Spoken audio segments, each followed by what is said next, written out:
Tracy Ryan, and I'm going to reflect upon what I've learned in this ecology course.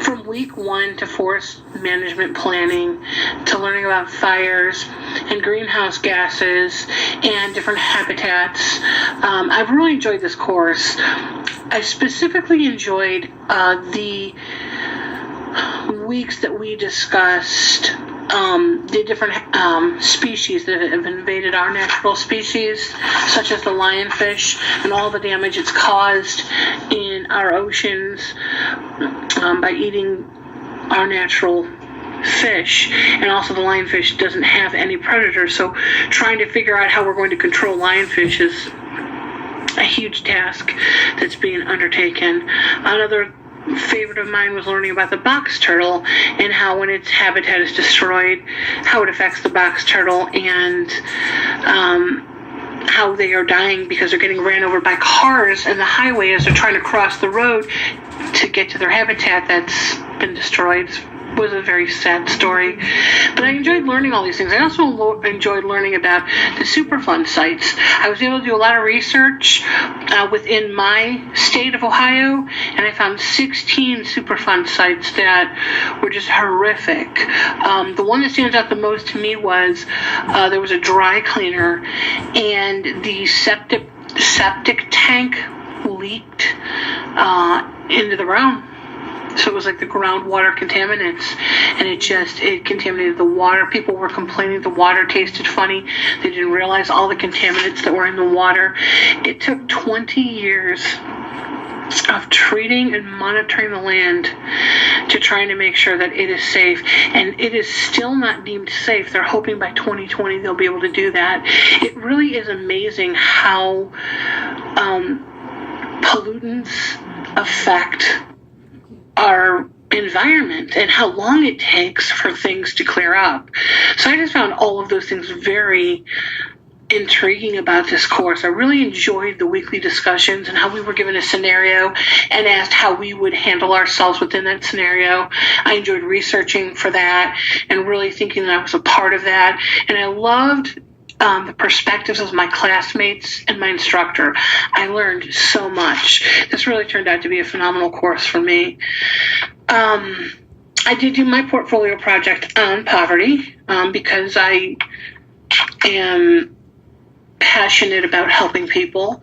And there's a city very close to me, probably about, I would say 30 to 40 minutes away, called Glenville, Ohio. And it was one time a very thriving community. And some things occurred, and it is very impoverished at this point. The school system isn't up to par. A lot of abandoned buildings, vacant lots, just not enough businesses or housing for people to thrive in that city. After my research and my portfolio project, I was hopeful, though, because they are really trying to build that city up and pack it full of resources to help people obtain better housing and put more jobs in the city.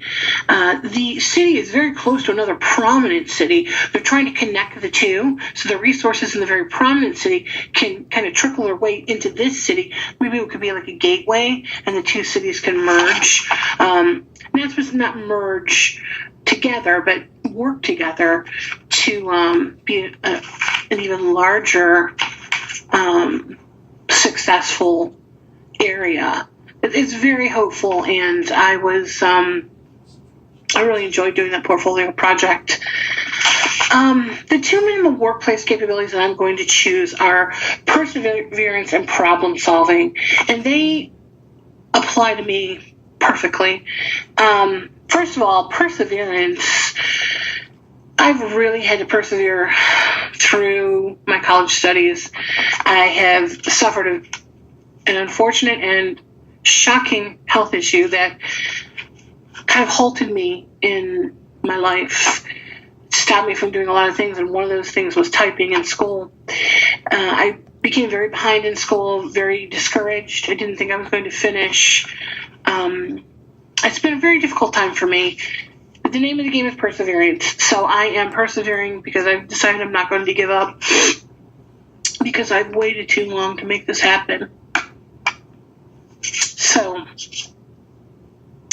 each day I persevere and have worked very hard to catch up on my schoolwork and try to complete my classes. I think perseverance is huge in the workplace, especially working in the public health field. We are going to need to persevere through the outcomes that we know are going to be good and the outcomes that we know that are not going to be good. We have to persevere through those and be hopeful and stay optimistic and learn how to deal with things that aren't going to go our way. Another thing is problem solving. I feel like I'm constantly problem solving as well in my personal life, in my school life. Problem solving how to prioritize my time and my schedule and how to get my assignments done. Problem solving the way I research.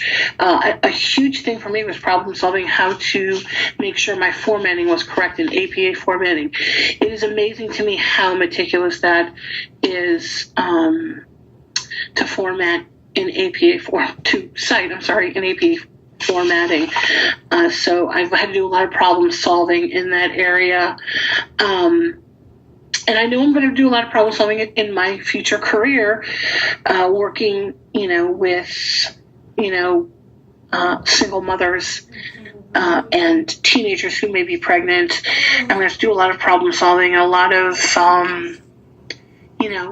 using different methods to try to help people. So it's good that I'm learning how to really dig in and learn how to find my resources.